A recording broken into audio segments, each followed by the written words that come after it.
പണം നമുക്കൊരു ബുദ്ധിമുട്ടാകുന്നില്ല എങ്കിൽ അവിടെയാണ് നമ്മുടെ സാമ്പത്തിക സ്വാതന്ത്ര്യം. നിങ്ങൾ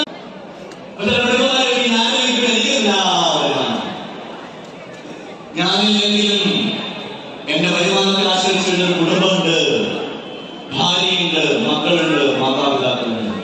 ഞാനില്ലെങ്കിൽ വരുമാനം വേണ്ടേ? നമ്മളില്ലെങ്കിൽ നമ്മുടെ വരുമാനം എത്രയാ?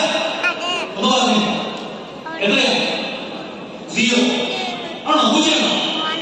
അപ്പൊ ബാങ്ക് ലോണാണ്, ഹൗസിംഗ് ലോണാണ്, വണ്ടിയുടെ